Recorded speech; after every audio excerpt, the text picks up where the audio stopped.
Hello everyone, this is AndresRestart, and this time we are talking about how Nintendo may have one more big Switch 2 surprise title to come out in the year of 2025. There is actually a rumor on this, but I don't really want to focus too much on the rumor. I will make more mention of it later, but I just think this is something that makes a lot of sense. It's something that I've been thinking ever since we saw the Switch 2 Direct, and I'm sure a lot of you watching will also agree that it seems like that there maybe should be one more big game. Now I'm sure some people watching may disagree. Of course, some of you may be thinking, well, we actually got a pretty significant lineup announced for 2025. Is there really space for more? And I think when we look it through and we consider the possibilities, yeah, I think so. And I have a theory on what this big surprise may be. And if I'm right, it's going to be very exciting, but perhaps highly unexpected by many of you. And that's what I want to get into today. Now, I will briefly mention that I do have this goal to reach 50,000 subscribers by the time the Switch 2 launches on June 5th. So if you enjoy my content, your subscription would be greatly appreciated. But let's get into things here. Considering the lineup for Switch 2, what's been announced so far? In June, when the Switch 2 comes out, we are getting Mario Kart World, Nintendo Switch 2 Welcome Tour, and Breath of the Wild and Tears of the Kingdom Switch 2 Edition. This is pretty much par for the course for your typical Nintendo launch lineup. But then in July, we are getting Donkey Kong Bonanza and also the Switch 2 Edition for Super Mario Party Jamboree that includes the expansion TV set. But then in August, currently, from what we understand, all we're getting is Kirby the Forgotten Land Switch 2 Edition plus Star-Crossed World, its expansion. Now, I don't think that's going to be the only offering for the month of August. Let's remind ourselves, this is the beginning of the Switch 2 generation. Nintendo's going to come out guns blazing. They're going to want to have a consistent lineup of quality games for a very long time. Even looking at the Switch 1's final full year last year, they still had consistent published releases throughout the entire year. But of course, we look at 2017, that 2017 lineup for Switch 1 was arguably the best of all time. So I definitely think we're getting more than just a Switch 2 edition of a somewhat old Switch 1 game with some DLC. And so I'm going to speculate that this is when we see Drag Drive come out. From the looks of it, Drag Drive isn't a big major game, but it is a new Nintendo Switch 2 title published by Nintendo, and we do know it has a release window for summer. And June and July seem pretty stacked, so it really comes down to August or early September. So I'm going to ride with August here because we do need something else. Now, I think you could argue that even with Drag Drive, given that it doesn't seem like a big major title, and the Switch 2 edition of Kirby, that there might need to be a little bit more. That may be the case. I wouldn't be surprised if in this month we see something else Switch 1 related that of course you can play on Switch 2. In the month of September, I'm thinking it might just be Metroid Prime 4 Beyond. Maybe Metroid Prime 4 comes out in October instead. Nintendo may treat Metroid Prime 4 as one of their big holiday titles. I do think there's a lot Nintendo's holding back about this game. I think this is probably going to be Nintendo's highest rated game of the year, and I still think Metroid Prime 4 Beyond, it could become the best-selling Metroid game to date, really make a splash, and Nintendo's definitely going to want to give it a big push. But they can do that in either September or October. I could see a scenario where they give us maybe a Metroid Prime 4 Direct in August, where they fully blow out the game a month before its release, and this is also when they drop maybe Metroid Prime 2 and also 3. And I understand, we have the GameCube app now, so maybe it doesn't make sense to think that we're going to get Metroid Prime 2. But did you notice something interesting about Metroid Prime 2? It did not show up in that sneak peek preview of different GameCube games to come out within the first few months of the GameCube app. So that might mean they have a bigger plan in mind for Metroid Prime 2, which they could be saving to come out in August, which also, by the way, could still come out on the GameCube app, and it just might be a surprise announcement, but I'm just saying something like that could maybe fit in there. And that would help to bolster the light month of August, and then Metroid Prime 4 Beyond would just be the big deal game for September. But let's skip October for a moment here. The next big game I want to mention here is Pokemon Legends EA. There will be a Switch 2 edition. And we know this game is supposed to come out in fall, which technically could fall in the month of October, or November, maybe late September. I wouldn't bet on that, but technically it's possible. But let's assume, like most mainline Game Freak Pokemon releases, it comes out in November. We then have 2 more Nintendo published titles that were announced during the Switch 2 Direct. Hyrule Warriors Age of Imprisonment, which only has a winter release window, which means, yes, it could come out in December for this year of 2025, but also it could end up coming out in January or February because that's still part of winter in 2026. So yeah, this game might not even be a 2025 title, which I think would add more pressure to Nintendo perhaps announcing something else to come out in the year of 2025. But then we also have Kirby Air Riders. And the interesting thing about Kirby Air Riders is that yes, it is slated for this year of 2025, but they did not show any gameplay. And maybe the reason they didn't show any gameplay is because right now the focus in terms of marketing is Mario Kart World and Donkey Kong Bonanza, and especially with Kirby Air Riders being another racing game, maybe they just wanted to give us like a sneak peek tease without us really analyzing all the gameplay and having it involved with the treehouse, because we also have this big major Mario Kart World.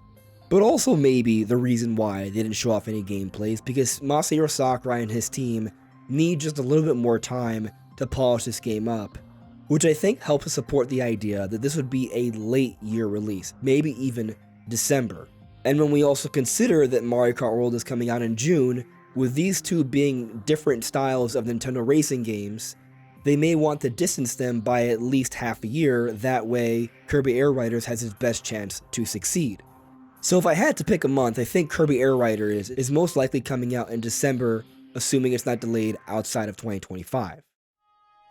But when you consider that entire lineup, and if you also assume Age of Imprisonment does somehow make it out this year, let's say Kirby Air Riders and Age of Imprisonment both come out in December, some of the most significant months of the year, September through November, we only have 2 Switch 2 Edition games. Now they are brand new games, and perhaps they will be more popular on Switch 2 than Switch 1, so they will be big deals.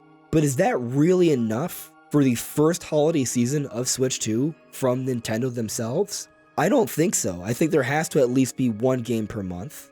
And so maybe Age of Imprisonment ends up being the December game, even though it may not even come out this year, and Air Riders comes out a little bit earlier, maybe September, and Prime 4 comes out October, and Pokemon's November, and then you do have 1 game per month. But even if it is 1 game per month, starting from September through December, that still feels light to me. I do not think Nintendo would just go with that lineup of games for the rest of this year. I think they would need to do more. Reminder that June, July, and maybe even August are going to have multiple releases. I would imagine that there's going to be multiple releases as well. And so I think there's actually plenty of reason to believe that Nintendo likely will make some more major announcements, not just for 2026, but even for 2025 still this year. Which brings me to the Nintendo Direct part of this conversation. I anticipate that there will be your typical June Nintendo Direct, but this time it will be more centered on Switch 2.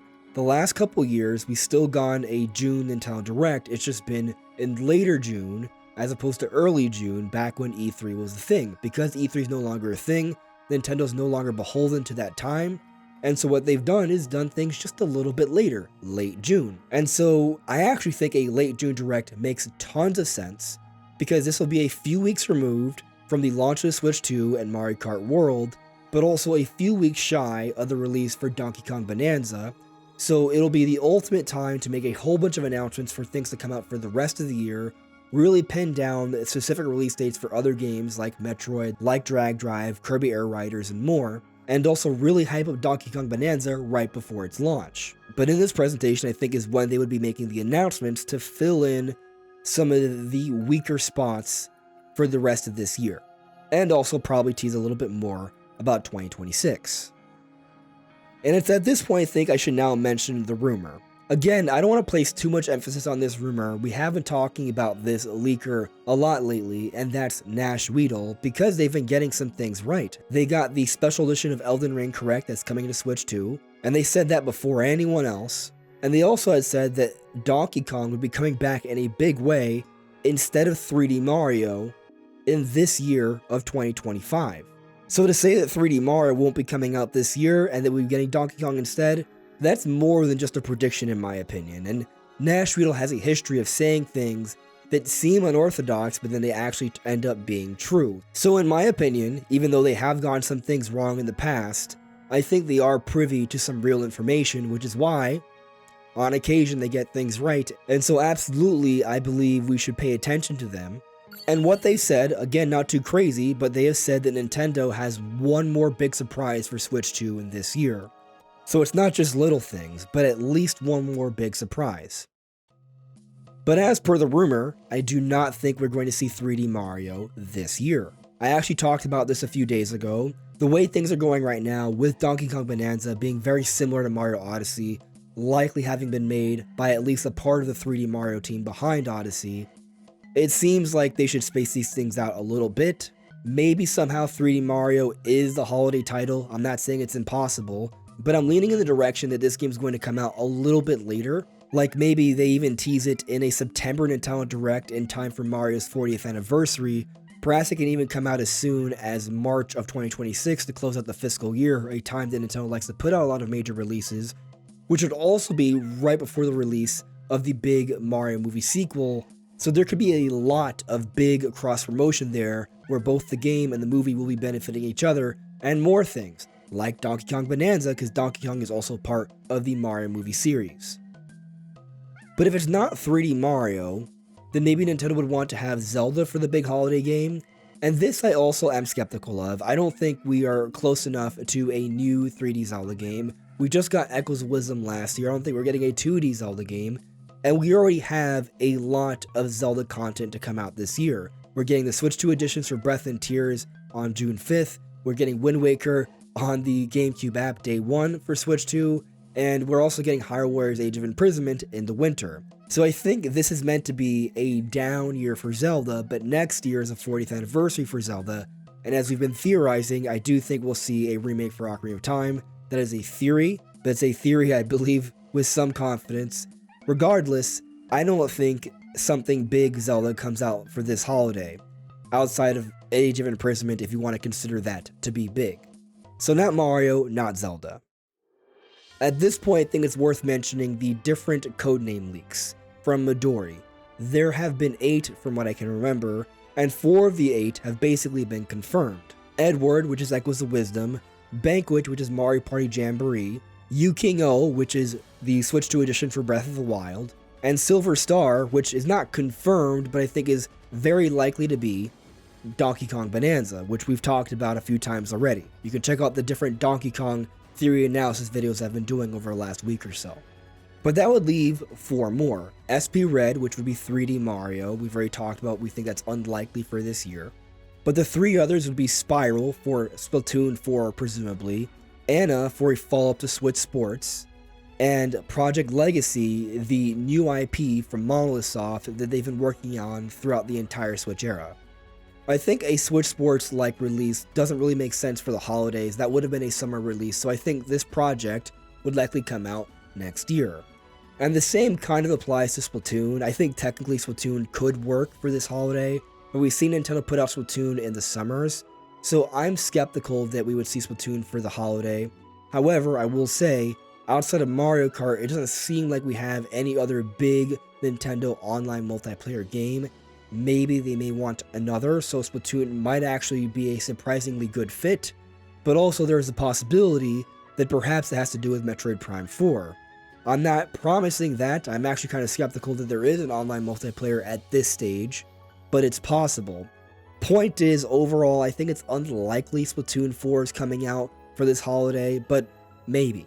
Now, out of all the codename leaks, the one that I think is most likely is Project Legacy, this new IP that's supposed to be taking place in a fantasy, medieval-like atmosphere with a lot of action and online gameplay elements. This could be a very cool game that could help Monolith Soft reach an entirely new and larger audience outside of the Xenoblade series.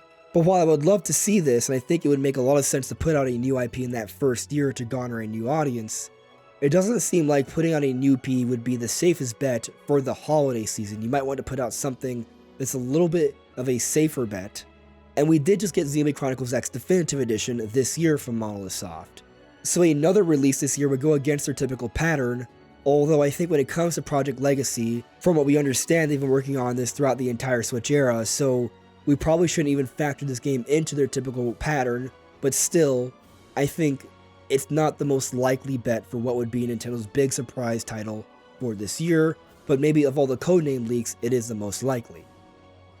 Some people might suggest Fire Emblem. There has been this Fire Emblem remake that's been rumored for such a long time, and maybe that somehow does fit in here, but that would be a Switch 1 title, so we would just have a Switch 2 edition for this game, and that could help to bolster the lineup, but I'm not even sure that would be the big surprise. I feel like there would be something else. Fire Emblem Remake might help.